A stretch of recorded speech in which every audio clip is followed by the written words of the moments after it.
friends. We're getting in the holiday spirit here at the Allender Center, and we have a special gift for you. From Thanksgiving to New Year's Eve, all of our online courses are on sale. This is the biggest discount we offer throughout the entire year. If you have been considering taking one of our courses, such as To Be Told, a course that guides you through knowing your own story, or the Marriage Online Course with Dr. Dan Allender and Dr. Steve Call, now is the time to sign up. All of the online courses from the Allender Center are self-paced, and you get lifetime access, so you can go through them anytime you'd like. Online courses from the Allender Center are a wonderful option if you're looking for a meaningful gift for someone special. Plus, they're delivered straight to your inbox, so you don't have to wait on shipping. Visit theallendercenter.org/offerings and click on online courses to get our best prices of the year now.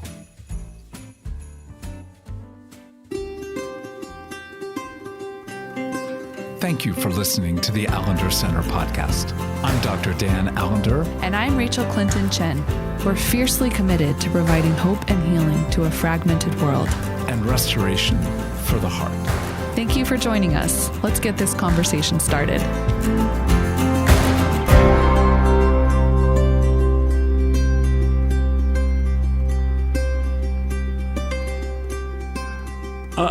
I really want to begin by just going, ho, ho, ho. But it just doesn't seem, I don't know. I did play in a couple student events, Santa Claus. And,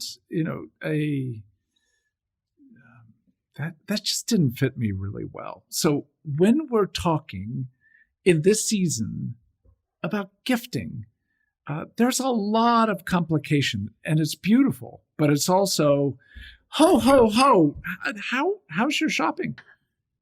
I'm laughing because when you actually started that way, where it took me was just reflecting back to my childhood. And I know there's a lot of different opinions about Santa Claus and all of those things. And also just lots of realities of what the chaos and capitalism we've given our hearts over to puts heavy burdens on people when they don't have resources to be, or to think that a gift is just giving something. But I will say, just when you said that, where it took me was how much I loved Santa Claus. And I still remember when I was 11 and I confronted my father after like a few years of actually like just refusing to believe all these people who were telling me Santa Claus wasn't real.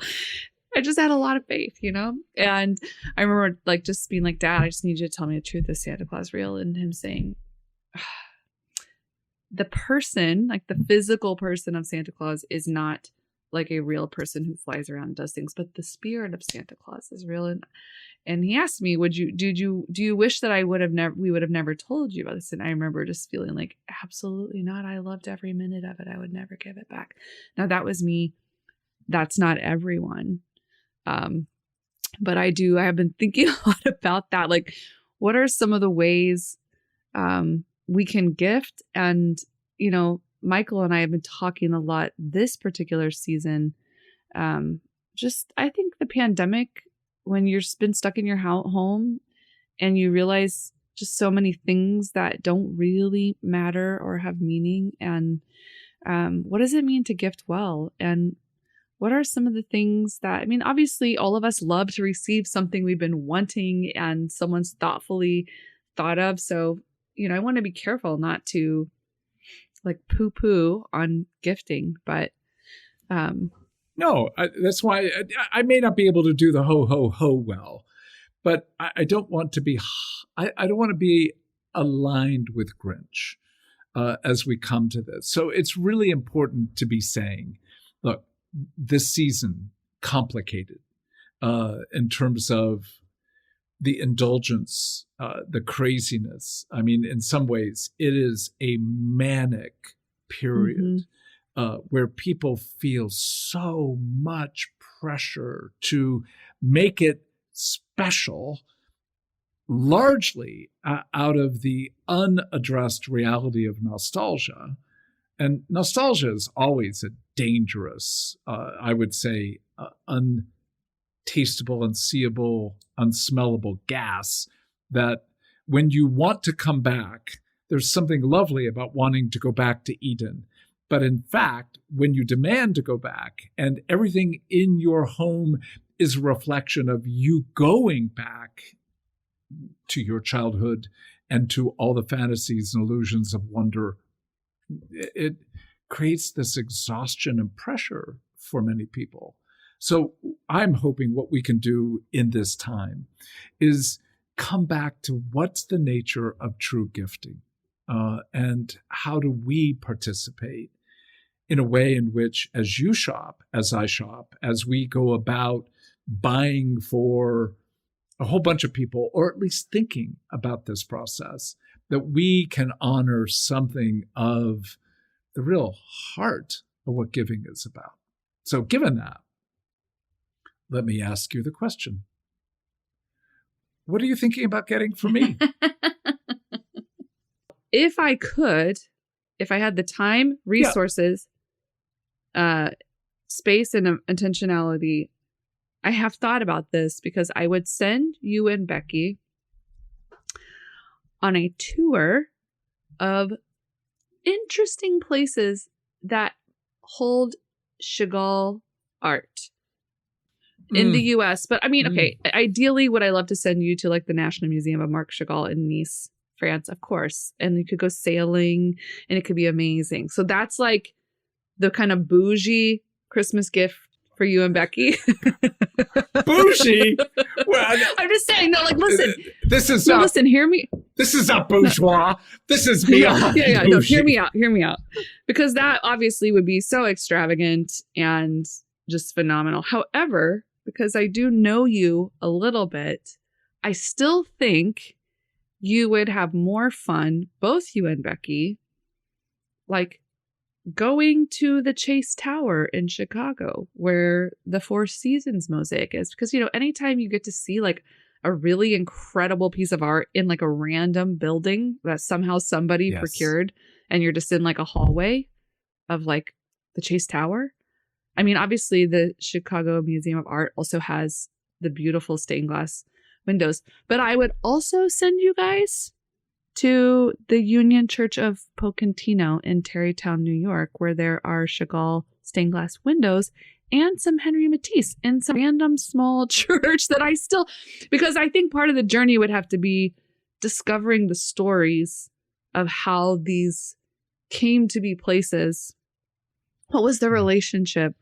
How did this come to be procured? So when I was thinking about you and thinking about like, oh, if I could just gift people I love with things that I think would just really, you know, be meaningful to them. That was one of the thoughts I had, because I just thought, oh, I'm near tears. Like, yes. Obviously, I love the work of Marc Chagall. I'll also say I don't like the life of Marc Chagall.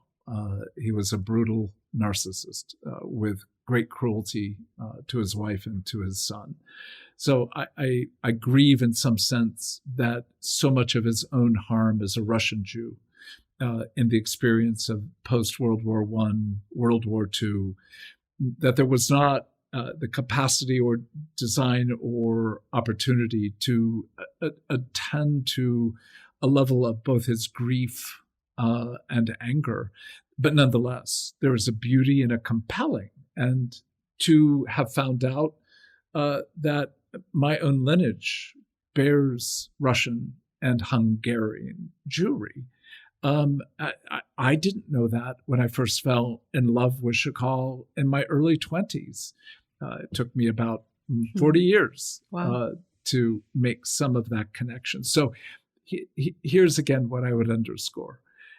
You have thought about that, but it's thought based on what you know another loves, where they are touched and engaged. Therefore, whenever you're talking about thoughtfulness with regard to desire, you're looking at more than just the desire of, I need a new coat. It'd be great to have a new coat. But the idea that all desires are layered, that there are multiple layers, that even a desire for a coat has more than just the functionality that my old coat doesn't work. There's just something of the richness of what you have put words to. And I couldn't be more surprised. So again, we're going to come back to these themes: thoughtfulness, depth of desire, and something of the turn of surprise. That, yeah, I'm gonna pray that you win the lottery. Yeah, I'll keep you posted. Yeah, and I might even send you if it comes to be over 300 million, I'll send you $1. Buy you a ticket and send it to you, and then say that would be so good to receive. Well, I did the same. Yeah, I'm curious. I did the same. And again, I like your limitations. Like if I were buying a Christmas gift for you, one of the things that I would want to do is this: I would like to reconnect you with an institution that has been deeply meaningful to you. Oklahoma Baptist University. Oh, okay. I'm like, let me think about this. Where is this going? Okay. And,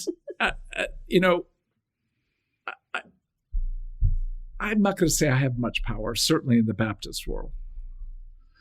But nonetheless, I would make phone calls to see if I could set up a time for you. And the two that in trying to explore this thought, again, you may not know these people, but the oldest faculty still there is a gentleman by the name of Dr. Warren McWilliams, who is a senior professor of theology.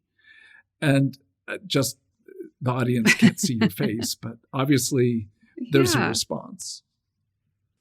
I'm so mad at you because you're making me cry on a podcast. Yeah, Dr. McWilliams was one of my first professors at OBU, and then I had him for many classes. But in one of his classes, it was a theology class. That's where I actually got introduced to Stanley Grenz, which on my journey of kind of discovering just a bigger world that really opened and awakened my heart. That was such a powerful introduction. I could say so much more. He was such a, well, I don't want to get him in trouble, so I'll just there, but a very wise as a serpent, innocent as a dove presence in my world, and opened many doors for me to like more deeply connect with God in life-saving ways. Yeah. Oh, well, I'm already, I just I don't know where the rest of the podcast is going to go, but I'm just so happy. And that's, I think, part of gift giving is you need to be aware. Of course, you're doing something for the other, but when there's something that lands, it's like, I got the gift. I may have given the gift, but I got the gift just in seeing your face. And I'm so glad that it is Warren McWilliams. Now, also, I want to find an opportunity to get a chance for you to meet Dr. Matthew Emerson. And I don't think you know him because he's a recent faculty, but he's written on Holy Saturday, and his book is He Descended to the Dead. And not going to say that his primary argument is against those like Wayne Grudem who say that Jesus actually never, that's not true. He didn't actually end up in hell. So I don't know. I haven't read the book, but I would love to have connected you to a place. And again, this is where I would have probably needed permission, but I would love to see if I could get you to be a chapel speaker. That may not be a gift because given everything else you do, adding one more responsibility, but at least that would be. So that's one gift. Second, well, I don't have, I mean, there's no issue of time or money here. I know. It's just very, very luxurious. I'm going to send you and Michael to Vienna. So maybe we can connect. We'll be in Nice. So if you guys want to get together, it's not that difficult to, make a connection in that place. But anyway, I want you both to have the opportunity to hear Der Fliegende Holländer, the Wagner. And again, it's not an opera, but it's sort of one of his first movements into sort of operatic work. And I personally, of course, I love Wagner, but this is outside of my poorly pronounced German. This is The Flying Dutchman. And I don't know if you know the story, but it's a story of a man who feels cursed, and who in some sense has cursed, and is now in this, in some sense, he's soulless without having actual materiality. He's like a ghost, but once every 7 years, he has to come to land to see whether or not he can come back to the land of the living. And the curse will only be lifted if he can find a maiden to marry. And so this is a story of redemption, a story of how love changes the human heart. And watching, again, it's not a perfect picture of what's happened between the two of you, but there is a sense in which all of us know some level of curse. All of us know some level of cursing, and all of us have a certain degree to which our being isn't as substantial as we're meant to be. And so just watching how Michael's love has transformed you, how you have transformed his life. I just couldn't think, given that I like Wagner, I just couldn't think of a better symphony to send you to, particularly in Vienna. So, Merry Christmas. Thank you. Such good gifts. Wow. So here's a question. So what are the tears? Oh, I mean, I think just what you named, like the way that thoughtfulness connects with just desires, but that turn of surprise that, I didn't know what you were going to say. And, to be fair for our podcast listeners, I knew we were talking about gifting, and you and I talked about how would we even begin to think about this? And how would we think about if I could gift you, if you could gift me, how do we come to the work and labor, I think, of giving good gifts? And so I did feel very surprised and very known. And yeah, I think just both of your gift ideas also take me back to significant places in my life and my heart, and significant places of faith and hope and love. So yeah, I mean, even as you're asking me about the impact of your gifts, just even into my imagination, it's like what I'm really mostly feeling is like, oh, was my gift good enough? And isn't that just also so true of gift giving and witnessing, witnessing someone else give someone a really good gift? I feel like that's also a part of this.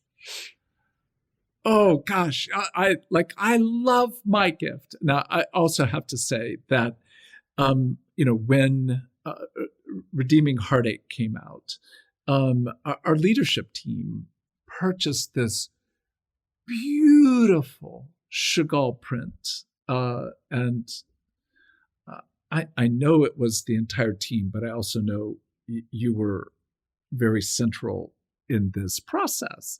So to be known, and actually that you did research, you had to do research. You didn't know someplace existed in New Jersey. New York, yeah. So all that to say, I think so many times it is certainly not the immensity of the gift. It's that you have put thought in, and that you have spoken to, again, this almost too amorphous category, but desire.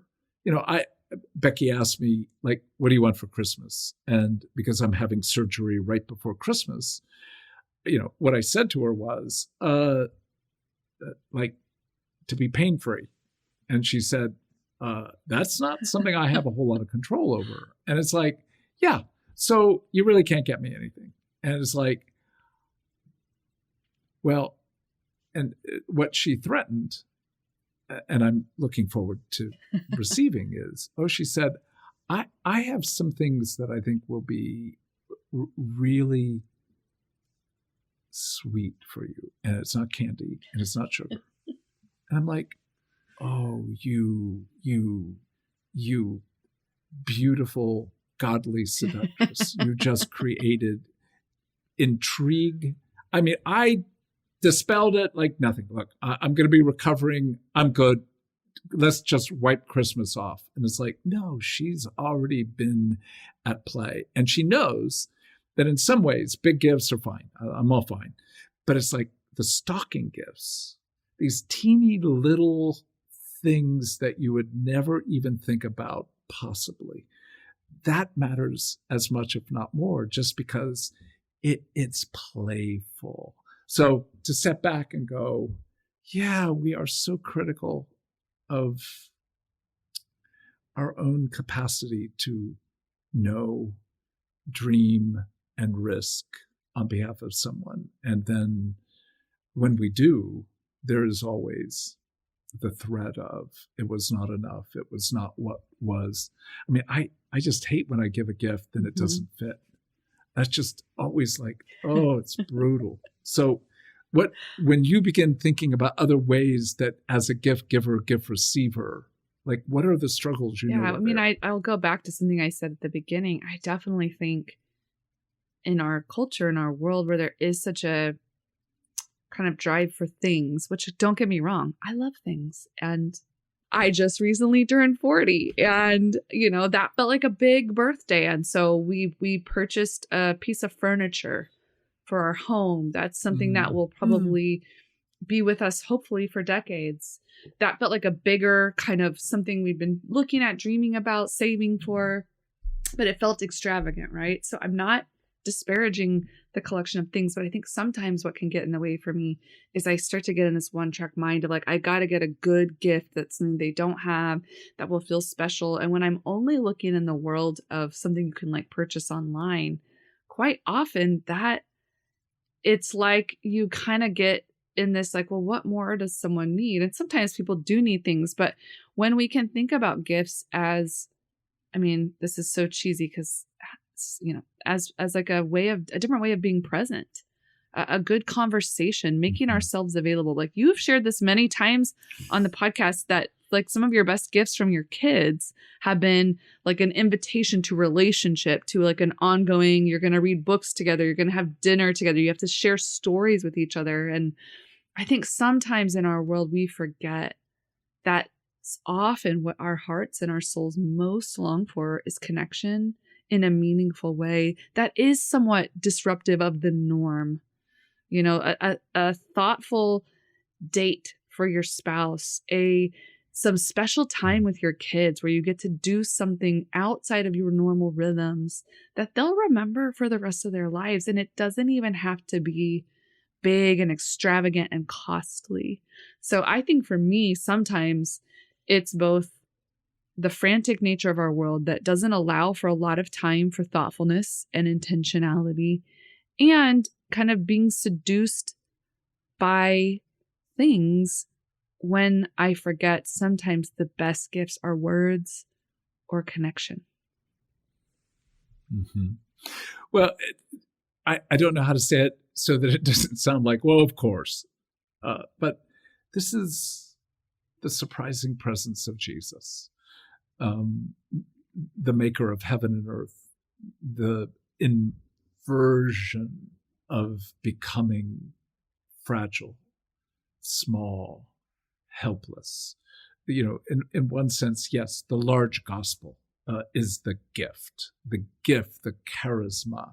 But there are portions that every year have a different way of coming in to our lives. And as I said, given surgery, given the fragility of my body, the notion of Jesus becoming helpless. The reality that I will not be able to dress myself, that I will not be able, I've been practicing brushing my teeth, so I'm not going to have Becky help me on that. But there's a certain reality of, I'm having to now do things post-surgery that I would not have done before. And that gift of engagement with fragility, and Becky and I have been talking about that. And it's like, I wonder how well she has been hearing. So I wouldn't be a bit surprised that part of the gift is an engagement with my fragility and with honor. And so the idea that experiences last longer than things. I honestly cannot remember almost any major gift over the last 70 years. But boy, those experiences, they are part of the sweet gift of memory. And even for you to bring up my children do such, I adore. They probably haven't spent a penny on an actual gift, though the last time my daughter Annie and I went out to eat, she paid and I ordered even something I didn't want that much, but it was one of the most expensive. She at one point looked at me and she said, "You don't really like scallops that much." And I said, "I know." She said, "Is it just because you want me to pay for it?" And it's like, yeah, I need to just get a little bit back from all the years that I have put money into you. And she said, "Why don't you take it home to Mom? Get the scallops, now get something else." And I'm like, oh, come on. I was actually doing it to bug you. And now you're responding with more generosity. Even that was such a gift, again, of turning the table. And again, turning the tables often has that sense of violence. But a surprise is meant to bring a sense of almost, this is dangerous. It's almost a little bit of a trauma response. Most of us don't like being surprised, like surprise birthdays, et cetera, et cetera, et cetera. But we love that exhilaration that comes when, like all good humor, has that sense of reversal. So we may not expect it, we may not anticipate it, but when it comes, it shocks us, and yet we can now rest in that sweet, sweet gift. So as we're beginning to think about this, I would love to hear, I'm not going to ask you to talk about what you actually got your beloved husband, but how did you think about it? Yeah, well, it's kind of interesting for us because the way our home works is we've got birthdays in one, like lots of birthday, I don't know the right word, pockets, where it's like there's multiple birthdays in the home, and then there's like a little bit of break, and then there's like anniversary, and then there's like multiple birthdays, and then there's the holidays. And so in some ways I laugh because this whole season of the year is like a gifting season, basically for everyone in our home, and multiple gifts, like birthday, anniversary, Christmas, Lunar New Year. Like it is kind of like there's it's just a plethora of thinking about how to gift. And so I think for me, I just try to enjoy, it can feel daunting because when you love someone so much, you want to give them like the best gifts all the time. And I feel like we've done a good job of trying to take some of that pressure off. Because that's part of it. If you get so preoccupied, I mean, that's the paradox, right? Like if you get so preoccupied with trying to get the best gift, then you kind of miss out on just some of the journey. But, so I think for me, just thinking about what I know he loves, what would surprise him and make him feel known and seen in ways that I think often he can be missed or just aren't the places where, that are nurtured the most. And, just like, for example, last Christmas, I felt like I really nailed it. And it was so simple because it was, we were talking about Bach, and he plays the cello. And so I got him a music book that he could practice with the cello. It was such a simple gift, such a simple gesture. But it made him really happy. So I think trying to think more in those categories, and especially in this season of life, when there's just a lot of busyness, and there is need for things, and sometimes we do go a more utilitarian route in this gifting season. Like last year, we got ourselves for Christmas also a mattress, like a new mattress, because when you spend so much time. So I think it varies, but I do like to try to imagine. I think your sense of surprise, I would call it more like catching him off guard, disrupting what might be expected, and the playfulness of that. And it doesn't always get to be that. But what about you? Well, it's one of those moments where I'm going, I know, given the realities of, my physical state, I doubt Becky's going to be listening to this on the day that it's released. But I will put a few words. When she turned 50, 50, I set up a huge event where it's too much detail, but I'll say I sent her to Europe without her being aware she was going to go. And when she was there, I had 3 dear friends that she traveled with in Europe. Wow. When she was like 21 years of age, to meet her at the Oktoberfest. That alone, freaked her out. It was one of the best surprises, best con jobs I've ever pulled off, other than getting her to marry me. What she didn't know was I was going to show up. And we had literally had pamphlets and others made that I was going to be in Alaska at a conference that whole week. I mean, it was a lot of money. And so I flew from this conference, but only for one day being there, flew from Alaska to Munich and surprised her. And it was, my wife has spent a lifetime scaring the bejeebies out of me. She loves to hide behind or in closets around corners. And I personally think that, we'll see if this is true, I think she's going to take me out of this life one of those moments. She just loves scaring me. So to be able to scare her, to surprise her in this, well, we're rising to another birthday. And it ain't 50 and it ain't 60. So I've been plotting. So I'm going to give her a gift that hints as to what might be ahead. And what I generally do, what I did when she turned 50 was, I have the whole year to celebrate this. Don't expect it on your birthday. Oh, that's fun. But something's going to happen in the year that you turn 70. And it will be a surprise. And I'm telling you, for that whole year, she was terrified. And that's part of the thrill of what I think the gospel brings. The intersection of awe, terror, like what? Simultaneously, deep, deep, deep sense of delight and gratitude.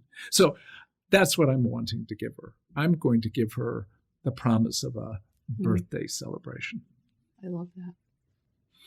Well, as we come to an end, let's simply say, as in some sense our year is coming to an end, being with you on these podcasts, it's always, let's just say, it's often deeply thoughtful. Your engagement with the ability to open up desire and your love of reversal. It's a gift to be with you, Rachel Clinton Chen. So, Merry Christmas. Thank you. And I just want to say likewise to you, my friend. Merry Christmas to you and yours.